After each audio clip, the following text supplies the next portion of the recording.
Oh, hello there, you. You don't like cars, but you like design. But I think you should like cars. And I'm going to tell you exactly why. I think that cars are the largest and most interesting piece of industrial design that people interact with on a daily basis. People spend huge amounts of money on cars, and I think that we can learn something from them. And also, I think that if we have an eye to see cars and appreciate them, then it saves us from getting tricked by marketing, the new one.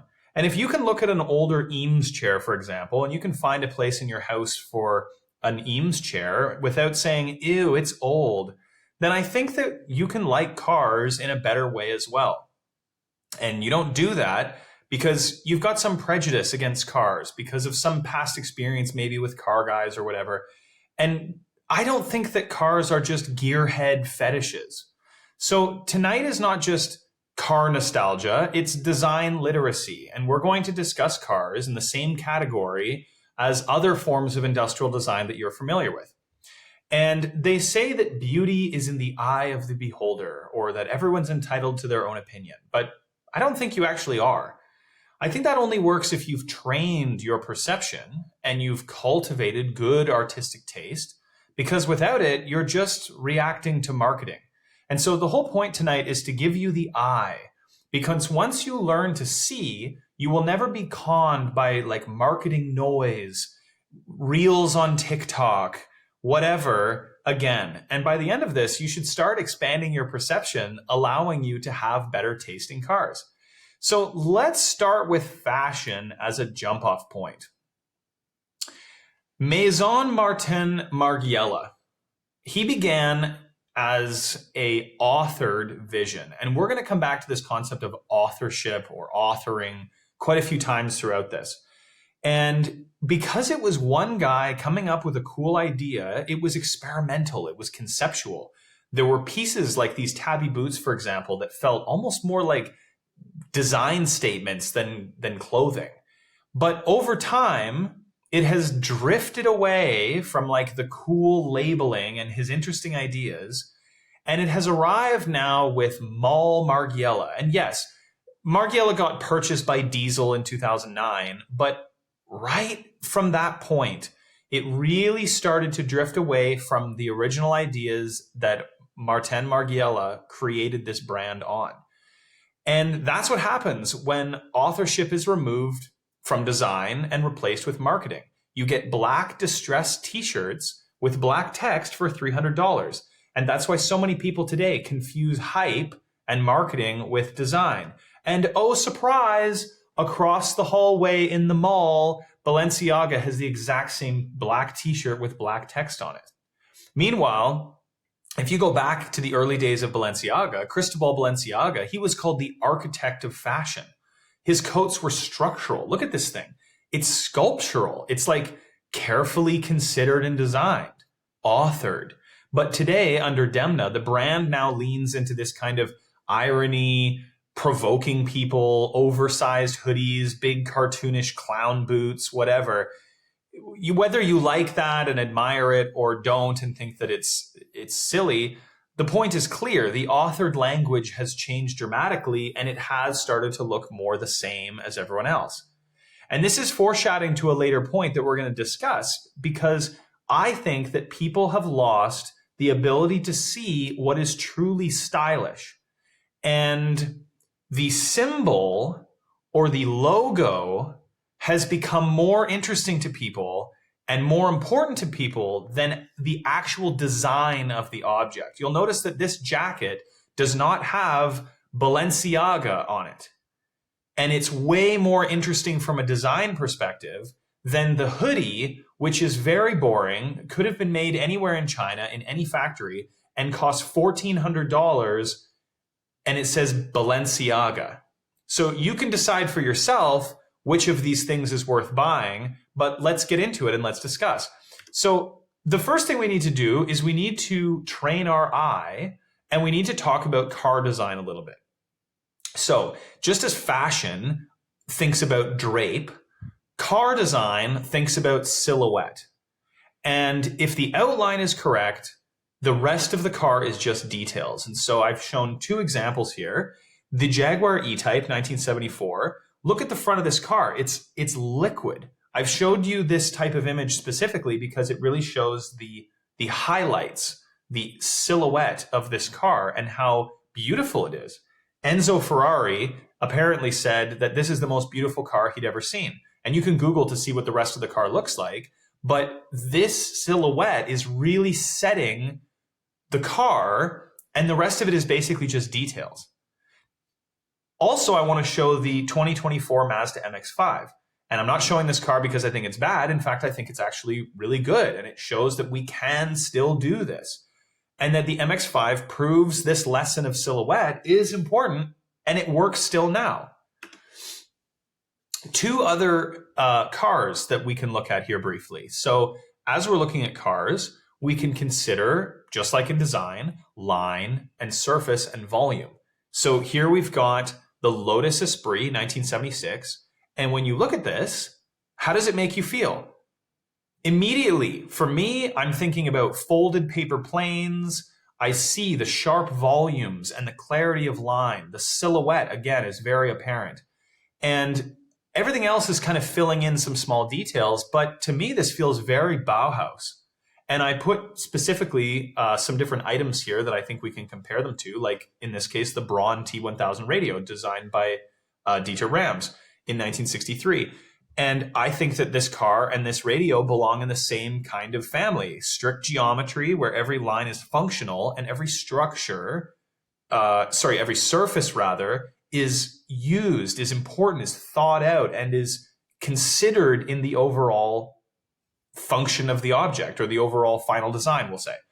Also, we've got the Lotus Elise from 1999. The Lotus Elise is really showing us that reduction can still create a beautiful design as well. The Lotus Elise, if you don't know, was designed by Chapman, John Chapman, I believe. And he's sort of stripping away everything that's not totally necessary to the Lotus Elise. This car is one of the lightest cars ever built, but it's not gaming lightness with like exotic materials like magnesium or carbon fiber or something like this. This car uses aluminum, yes, but they drilled out, for example, every piece of metal that didn't need to be solid. The brake pedal, they were removing like single grams from this car to get it down to this design philosophy that he called simplify and then add lightness. And then pair that, consider it with the Mies chair from 1928, same kind of concept. It isn't about comfort or luxury, it's about the honesty of the form and the material that was used. And so the Esprit and the Elise, both from Lotus, show two sides of car design. One is sort of this geometric and architectural side, and the other is more sculptural and elemental. But we can learn that we're learning the same fundamentals as we would in any other field of design, in any other part of industrial design. Line, surface, volume. These are the same grammar of car design. Next, I want to show you the interior of a car, and I want to discuss it from the perspective of habitable design. Okay, so I show you here the TWA Center and its interior, and then I'm also showing you the 1974 Citroën DS and its interior. Now, both of these are explorations of proportion and flow inside of a design, and they move you. I think the TWA Center absolutely invokes this bird-like kind of vibe, this organic bird-like feeling. And the Citroën, designed by an Italian sculptor named Bertoni, who he was actually a fine art, like a classically trained sculptor. And he just happened to find a home in automobiles. And this car looks like it was sculpted from clay because, oh, surprise, it was. He actually used clay to design the car. And then Citroën took his clay models and turned them into cars. I think it's brilliant. And look at the interior. It's very consistent in its design. I want to show you also the BMW 5 Series from 1993. Just take a look at these two images. The Eames lounge chair, which we saw at the beginning again. I chose that one specifically again because I think that when you approach the interior of a car, you have to think about it in the same way that we think about furniture. You are going to live in that space day to day. if you commute to work or you go on a trip, like how deep can design go in creating comfort and peace? Like you have to ask yourself, like, would this car interior feel right as a room? Would I like to be in this room? And to me, modern interiors feel like a gray room with a giant TV. And that's not a room that I want to be in. Today, we have a total lack of design in the interior of cars. These are all like an iPad bolted onto the dashboard of the car. There's no integration. It looks like I'm in an electronics store and they're trying to advertise to me the latest tablet. It's just electronics on display. So tech, though, isn't the problem. It's not evil to have technology inside of cars. The problem for me is that it's not integrated. It's incoherent design.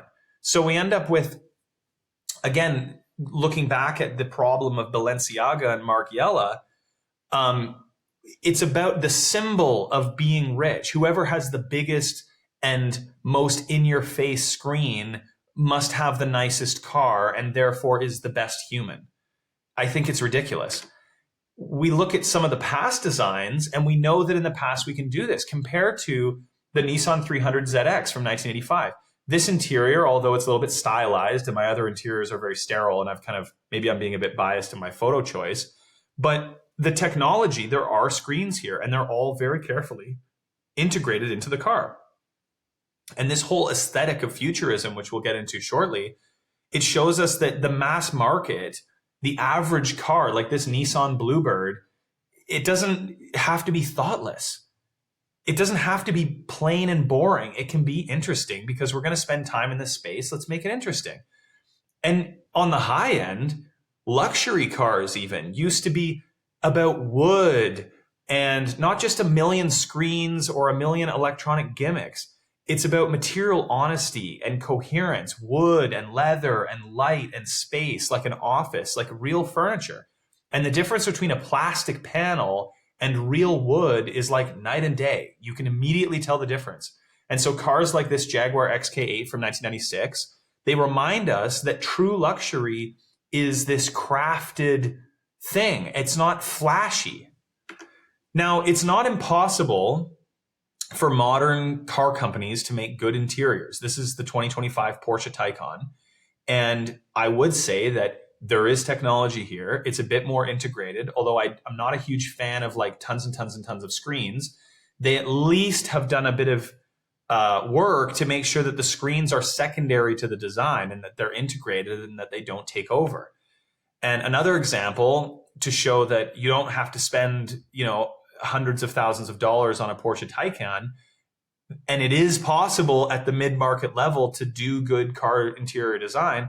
We have the Mazda 3, and this shows us sort of everyday excellence. We've got integrated screens. Look at the top of the dash here, how this screen kind of integrates nicely into this sort of gap that they've created, but it still flows into the overall language of the design. It feels quiet. Like when I look at this photo, I get sort of a quiet, peaceful vibe inside this car. The soft glow of these lights here, the tactile knobs, that not everything has to be a screen just because we discovered screens. So the mid-market can still have authorship and it can still be designed. So I want to go back now a little bit into the past. Now that we've talked about how to look at cars a little bit more, and we've looked at a few examples, let's look at the history and some of the movements and counter movements of cars. And just as industrial design and other forms of art swing between different movements and counter movements, cars have done the same thing. They often swing between ornament and restraint, which we'll talk about in a second, futurism and minimalism, and excess and purity. Those are sort of the different swings that I've noticed throughout the history of cars. So the swings are often cultural, but they're often also economic. We've had oil crises, we've had regulations and things control what you can and can't do with a car. There's also just generational tastes, and also wider industrial design often affects and informs how car design will happen. And so crucially, when you read history, you also get to have the agency to choose cars the way you choose furniture or fashion. As if you would put an older chair because you like the design into your living room, Why not pick an older car and put it in your driveway? And so you can choose by design integrity and not trend. So let's talk here about Streamline. Prior to Streamline, cars were mostly just sort of about like trying to understand what the heck a car is. But into the 1930s, we started to say, okay, we understand a car, we're designing them now, let's do something interesting. And so the first cars were all about streamlining the air. It was sort of this futuristic kind of vibe. And it has this teardrop shape. Everything on this car is like a teardrop. The headlights, the little indicator lights on top of the front fenders here, you can see. Even the hubcaps here are like these balled out little round head of a teardrop. And so it's very influenced by aerodynamics and aviation, and people were really excited in the 1930s about the future.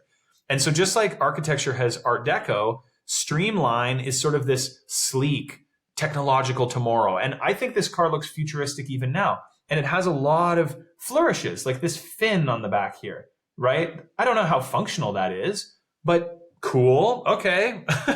At least they were doing something kind of interesting.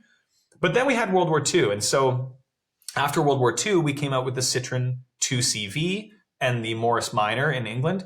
You can still see that there's an energy of design. We're seeing some aspects of the Tatra T77. We're seeing those brought forward here in the Citroën 2CV, but glamour has really given away to utility. And so we're all about getting Europe back on its feet, cheap, light, functional. It's just honest, simple materials. And so it was the same reaction you saw in furniture at that time as well. Modernism was sort of rejecting the pre-war ornamentation in this sort of troubled economic time. Now, meanwhile, in America's kind of going in the opposite direction. The Cadillac Eldorado and the Chevrolet Bel Air are absolutely over the top, pure optimism and spectacle. These giant fins, chrome. Cars really became a fashion statement for this booming middle class. And in this post-war abundance period, it really reflected in the sheet metal of the cars. And so we're going to come back in the 2000s to see how we actually went back and did that again. But these cars are absolutely beginning to show status. The cars are, how do I say this? The cars are becoming tools to project status. Meanwhile, in Germany, 1960s, 70s, and even into the 80s, cars were really these rational objects. It was all about rationalism. USM Haller modular furniture was all about creating like this very rational, straight lines, grids, nothing wasted. It's all tools. Everything is a tool. And the BMW 2002 was that same kind of ethos as USM modular furniture. It's clarity and order and restraint. Although I will say, compared to the previous period here, here, it's not minimalism. It's like we could do more, but we're going to restrain ourselves. We're going to refine ourselves. So this car was actually a turbo model. It was a bit of extra speed, and it has these over fenders, and it's got a more interesting kind of stickers and paint job on it. It's a bit of flair for sure. And we saw the same thing in the interior. The interior was part of this like Swiss international typeface period where we invented Helvetica, and Dieter Rams created some of these stereos, the SK4, for example. It's all about only what matters. Try to reduce the interface only to what matters and cleanly frame it. But I would wonder, do any new cars have, if you look around the outside of the instrument cluster here on this 2002 BMW, lights, lighter, rear defrost, like the font wraps around. It has such a stylish sort of font face. And the same is true here when we saw in industrial design with like cameras, the Leica M4. Same thing, very, very minimalist, very restrained, choice of materials, but also a little bit of a flourish with like the way they wrote lights in the center there. A bit of cursive. And the same is true with the Mercedes W111 Fintail from 1959. It's like briefcase. It's very measured. But the Fintail also has these sort of, thin tails because it's adding this sort of serif onto the end of the font, we'll say. Precision, but understatement, and no wasted gestures. I would say that also the BMW 3 Series that came out in the 1980s is just an amazing example of Bauhaus architecture even. Like there's nothing extra in this building. It's all about the simplicity of the form. Everything is functional. Boxes, simple colors. And the BMW E30 is that exact same thing. Now, the BMW E30 is also interesting because it has, or it was, an absolutely dominant force in motorsports. And for years, it was basically the E30 BMW on racetracks trying to beat itself, basically, because nothing could touch it.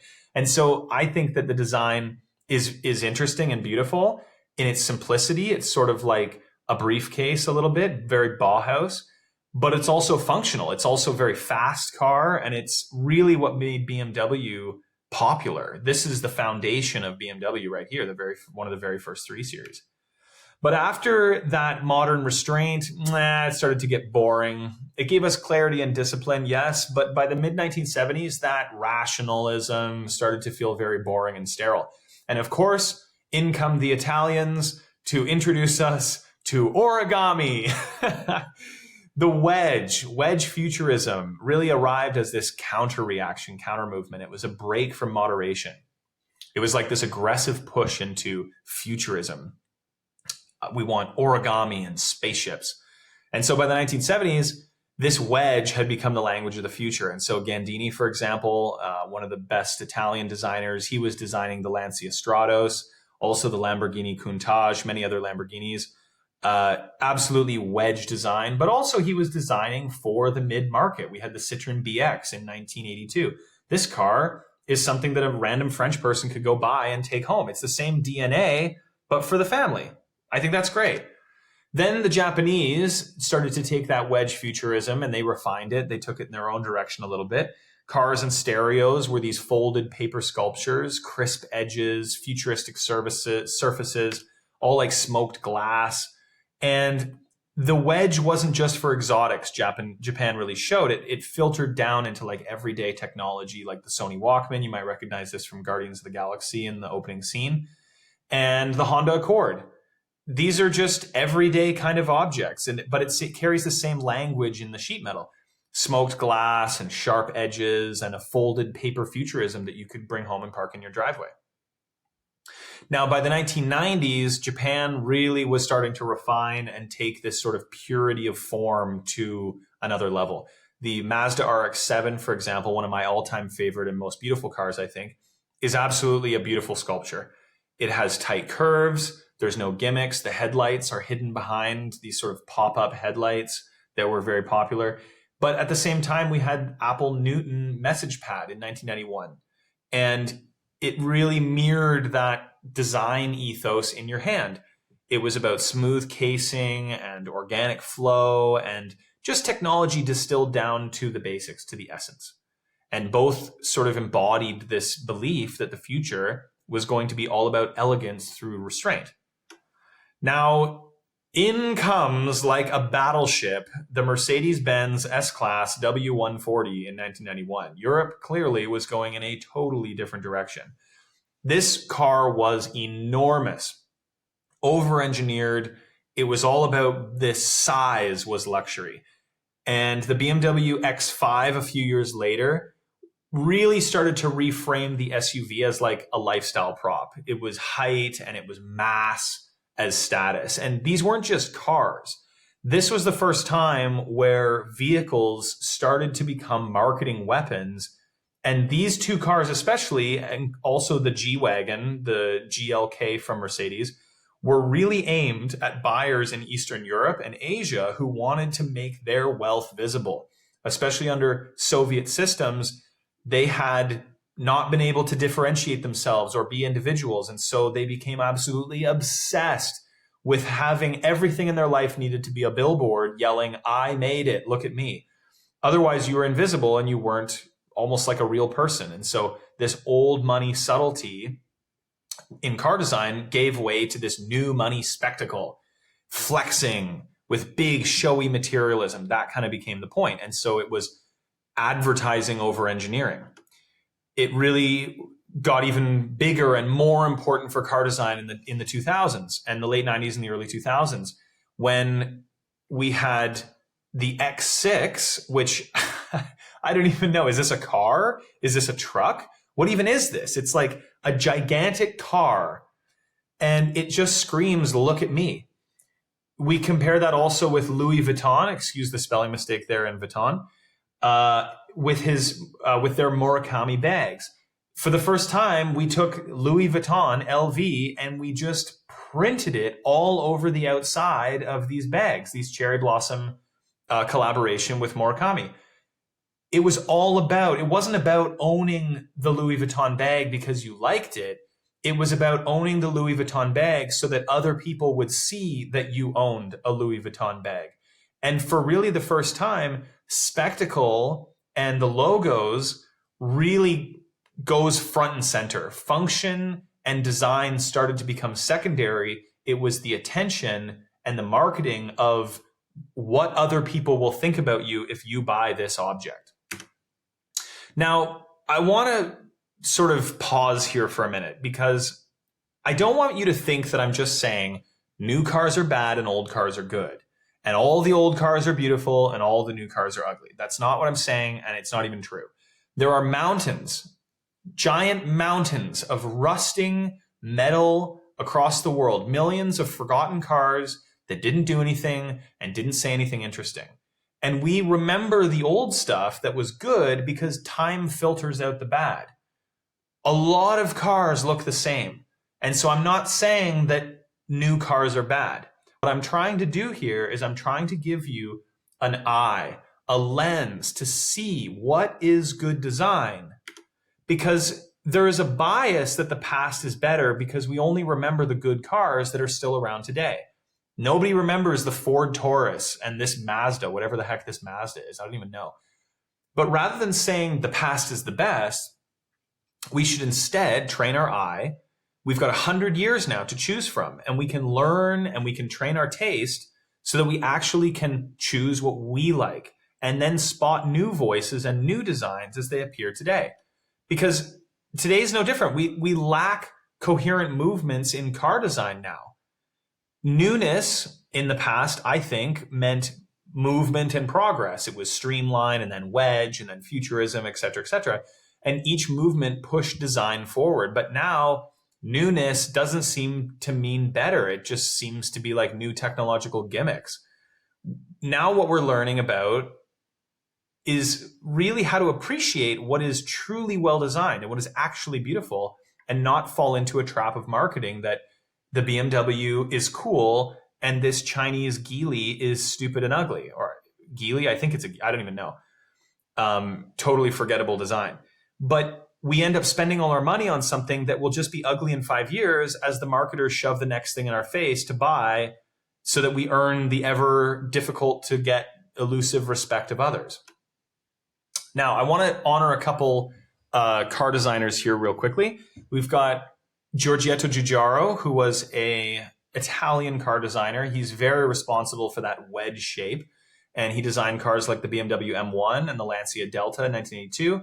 He also designed the DMC DeLorean, which you might have seen in Back to the Future. They all share this sort of architectural folded paper look, and this was the futurism of the day. It was like radical architecture or postmodern graphics, whatever. And he dabbled in other stuff. He also did the Nikon F4S. He did like a city park. He did a telephone, a few other things like that. But it wasn't just high-end cars that got the design treatment.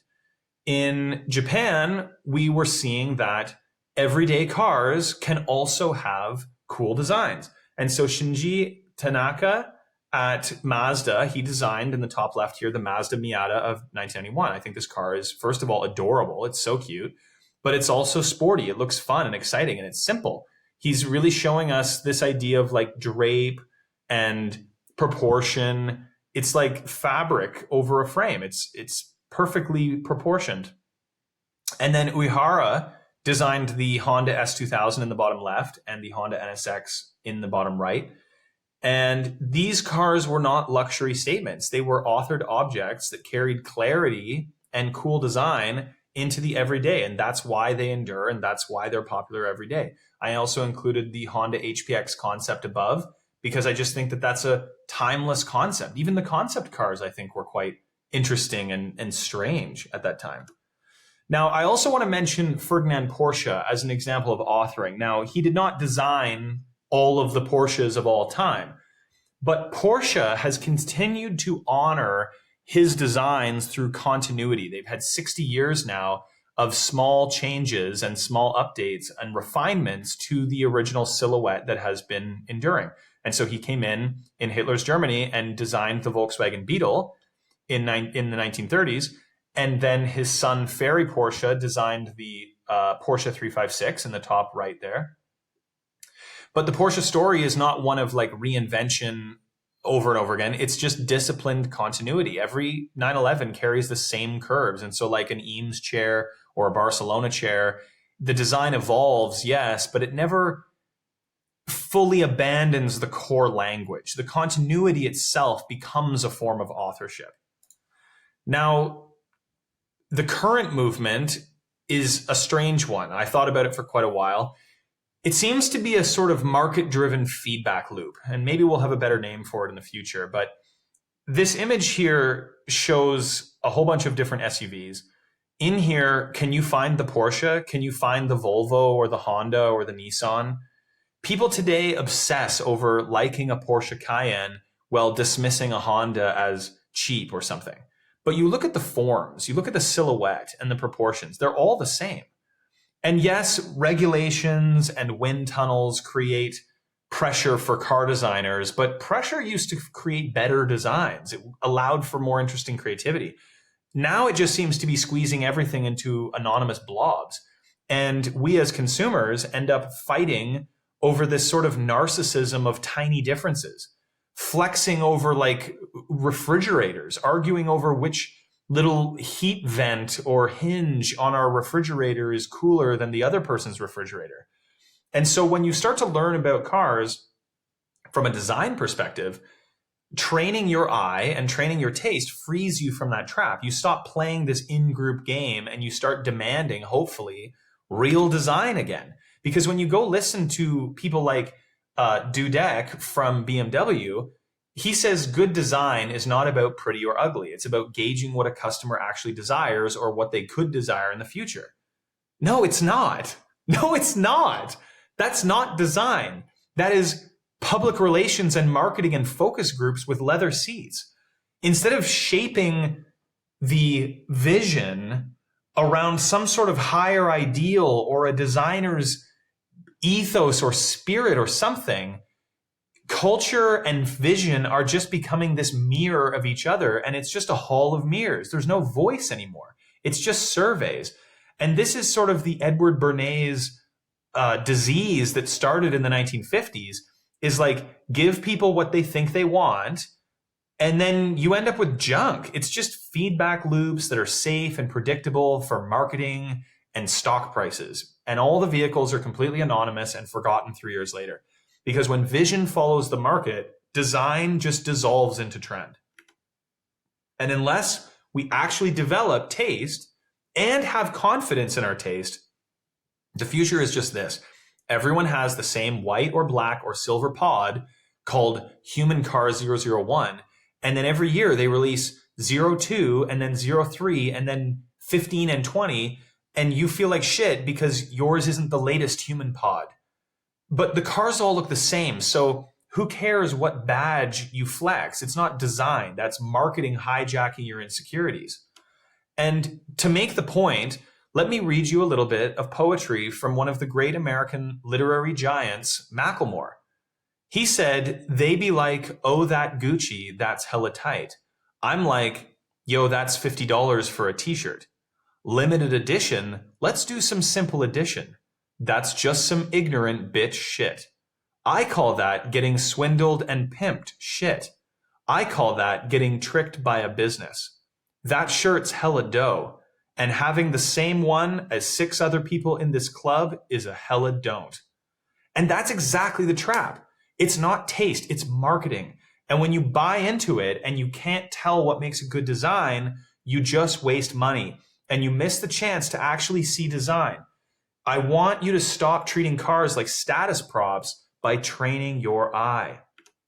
And the irony of all of this is that we're paying supercar money for Singer Porsche, $500,000 for a Porsche that's just rebuilding an older car with new technology and new materials, well, just honoring proportion and material honesty and restraint. It's the stuff we used to get by default. Now, I'm not a doomer who's just making this video to say, oh, kids these days don't get it or something like this. There will be a swing again, just as we had movements and counter movements before. Even now, we have interesting designs coming out through the noise of bad designs. The Hyundai Ioniq, I always script that name, brings this sort of new retro futurism quite successfully. And I think this upcoming Toyota SFR in 2027, if they release it, shows that Japan can still design cars with great silhouettes and that are simple. Now, these aren't $1 million hypercars. They're mid-market. They're oddballs. But I'm showing you these 4 cars here because these cars have been remembered. They have design intent that stands out. In the top left, we have the BMW Z3 Coupe. It was nicknamed the clown shoe because of how strange this design was, but it really has a cult status now because people started to realize, like, it's kind of funky, it's kind of cool, it's sort of weird and unique.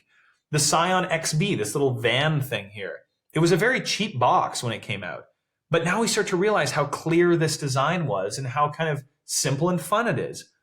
In the bottom right, the Toyota AE86 was just a Toyota Corolla, but it became an icon because of how well the proportions and the simplicity of the car worked.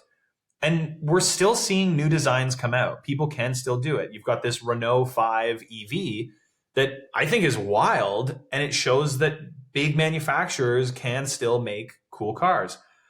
And that's what I wanted to share with you, how to read cars, not as dirty and smelly machines for car guys, not as flex props that you can't be happy until you get the latest one, but actually as design objects. Once upon a time, car design spoke the same language as architecture and furniture and cameras, and they still do, but you have to train your perception and you have to train your eye. And look, everyone is entitled to an opinion, but without understanding and learning about what you're having an opinion about, then your opinion is just noise. Free from this in-group game, free from being, as Macklemore said, tricked by business into buying whatever the market tells you is cool. But taste at the end of the day is not about flexing with the latest drop. And so with all that, I hope now you can appreciate cars